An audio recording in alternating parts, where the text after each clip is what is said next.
Hello po sa inyong lahat mga ka-crypto. Ako po si Pinoy Crypto Trader at sa video na ito ay atin pong pag-uusapan ang tungkol dito sa isang user ni Binance kung saan ay nakita po niya na may isang glitch sa presyo ni XRP. Kaya yan, nakita raw po niya na umangat daw po ang presyo ni XRP sa napakataas na presyo kung saan ay umabot daw po ito sa $5,805. Kaya yan, ang ganyan po katindi. Yan yung inakyat niya. Mukhang ito na po yung pangalawang insidente na ito kasi meron rin po tayong na content na isang nakalipas na rin na video kung saan ay may glitch na rin daw. Ganun din po si XRP, umakyat daw po sa presyo, yung natatandaan ko, umakyat daw po sa presyong $34,000. Pero marami pong nagsasabi na parang yung pinakita na parang evidence ay parang tinampered lamang po. Pero ayan, sinundan na naman ng isa pa na user na meron daw siyang nakita na price glitch dito kay Binance, kasi Binance na rin yung nakalipas na glitch. Kaya yan, pangalawang beses na ito. Kaya hindi natin alam kung ito nga ba ay talagang totoong glitch or hindi ito tampered. Kaya ayan po ang ating pag-uusapan sa balita na ito. Pero bago po tayo magpatuloy ay nais ko po munang bigyang linaw ang aking disclaimer kung saan ang nilalaman po ng video na ito ay hindi po ito isang financial advice. For education and information purposes lamang po ang layunin nito. Maliban po dito ay nais ko na rin pong magbigay babala na wala pong kahit anumang group chat ang Pinoy Crypto Trader. At ayan mga ka-crypto, isa na namang pong glitch. Ano ba yan? Magkakasunod na yung mga glitch dito kay Binance. XRP price has experienced another price anomaly with videos circulating in the crypto community suggesting store pricing values ranging from $579 to $5,800. Ayan, yan po yung nakikita nilang mga value ni XRP. Kaya yan, meron ng mga ibang mga nagsasabi na parang sinusuppress nila yung totoong value ni XRP. Yan, may kumakalat po na mga ganyang mga ayan, kumakalat na mula sa iba't ibang mga users, mga gumagamit or mga investors dito kay XRP. Sinusuppress daw po nila yung totoong value ni XRP. Kaya kung minsan ay nagkakaroon daw ng glitch at ipinapakita raw nito yung totoong value ni XRP. Kaya ayan. This time, the XRP price glitch was observed with the leading crypto trading platform, Binance. Yan. In multiple posts on the X platform, many crypto enthusiasts acknowledge the price for XRP display on the Binance exchange was at least 1,000 times higher than usual. Ayan. $5,791 XRP glitch on Binance. Edward Farina, the leader of social adoption for XRP Healthcare, XRPH, first discovered the strange XRP price on Binance. Yan. Si Edward Farina raw po yung unang nakadiscover sa glitch na ito kay XRP, dito kay Binance. Farina made a short clip capturing Binance official website with XRP displayed at $5,791 alongside Bitcoin, Ethereum, and BNB, which all maintain their usual pricing. Ayan. Kasama daw po sina Bitcoin, Ethereum, at saka si BNB. Ayan. Pero, ayan, tama naman daw po yung presyo pagdating kay Bitcoin, Ethereum, at saka kay BNB. Yung mali lamang dito ay kay XRP. Yan, na nagpapakita ng value or price na $5,791. Interestingly, while the video was on, XRP's price changed to $579 and back to $5,791. Ayan, parang nag-fluctuate daw po. Yan, yung kinuhanan ni Farina, yung record po niya. Yan, record po niya ito.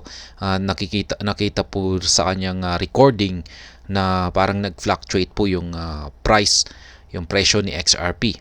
Ayan, ito po ay napunta sa $579 tapos biglang umakyat sa 5,791. Ayan, breaking. Ayan, 507 XRP, $579 on Binance right now. This is not a simple mistake. Always XRP is the only subject to these anomalies. Ayan, laging si XRP daw yung tanging nagkakaroon lamang ng mga glitch na katulad nito.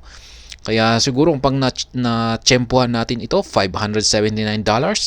Ayan, or ayan, kung mas mataas pa, $5,791 ay syempre ibenta na natin yung XRP natin dyan. Mag-take profit na tayo dyan. Siguro malaki talaga ang kikitain natin dyan. Kaya kung nakikita natin na ganito yung inakyat ni XRP na presyo ay ayan, i-take advantage na natin yan. Ibenta na natin yung ating mag-take profit na tayo dyan. Kaya ayan, Binance users across various locations worldwide shared screenshot attesting to Farina's claim. Giviana, Brazil-based software engineer, confirmed that the XRP price glitch. His screenshot suggested XRP traded at $5,805. Ayan, may isa na naman pong Binance user ang nag-confirm na totoo yung nakita ni Farina. Ayan, na isang glitch dito kay XRP. At yung sa kanya naman, yung kanyang screenshot naman ay umakyat ang presyo ni XRP sa presyong $5,805.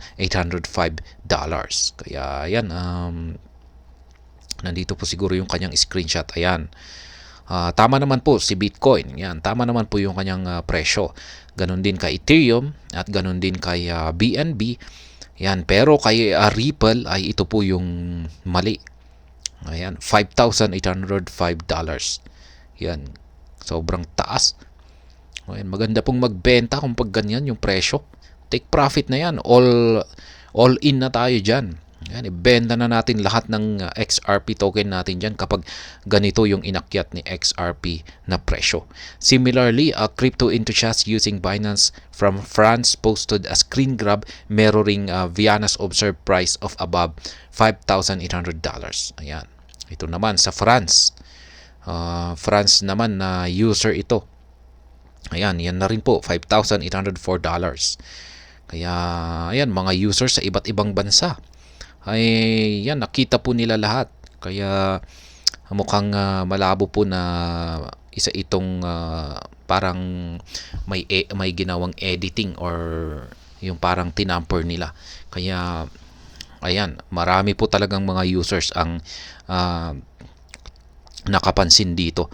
Likewise, Binance users from Netherlands and the United States caught the price anomalies. Ayan, maging sa mga users sa bansang Netherlands at saka United States ay ganyan na rin, nakita na rin po nila, naobserbahan na rin po nila. Kaya ayan, $5,802 na rin. Kaya ayan, marami pong mga nakasaksi dito sa pangyayaring ito sa XRP glitch na ito, clarifying the XRP Binance glitch. Amid the frenzy that followed the anomaly, an XRP army suggested it was a data refresh or decimal error. Ayan, yan daw po ang dahilan. Sabi dito ay ang dahilan kung bakit nagkaroon ng price glitch ay dahil sa data refresh or decimal error. Ayan. Ayan po yung actual na kuha ni Farina. Ayan. Kanyang talagang re-record niya. That looks more like a data refresh or decimal error. The price was in a 0.579 range most of the day today. The number is not $579 either. It says $5,791. Ayan, mukhang nagkamali or may error sa decimal nga. Ayan, decimal places. Kasi ganito po talaga yung presyo ni XRP pero mali yung decimal place niya. Yan, dapat 0 point something, 0.5. Yan, 0.5791. Dapat ganyan po dapat. Kaya nag-error lamang siguro sa decimal places niya. The view is accurate when considering the price of XRP traded around $0.579 for most of the last 24 hours. At the time of reporting, XRP exchanges hands at $0.57 0.26. Besides, none of the persons who spotted the glitch acknowledge executing transactions or selling their XRP portfolio at the juicy prices observed on the Binance. Yan na nga po yung sinasabi ko. Kung nakita po nila na ganyan na presyo, ay talagang dapat nagbenta na sila, nag-take profit na sila. Pero ayan, wala naman po sa kanila yung parang nag-take advantage dito.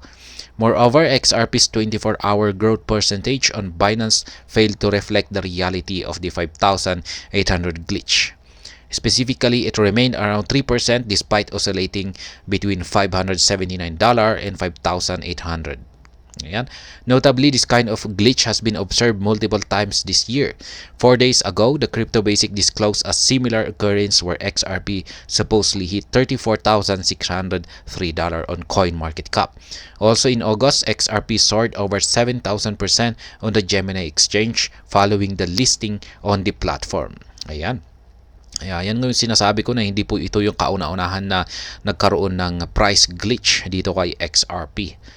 Ayan, meron na pong yan sa loob ng taong ito ay yan multiple times. Sabi rito, ilang beses na pong may nangyaring ganito price glitch.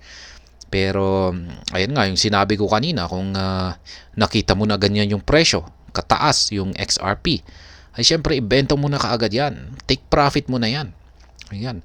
Siguro pag nabenta mo sa ganitong presyo si XRP 5,802 ay ang laki ng kita mo dyan.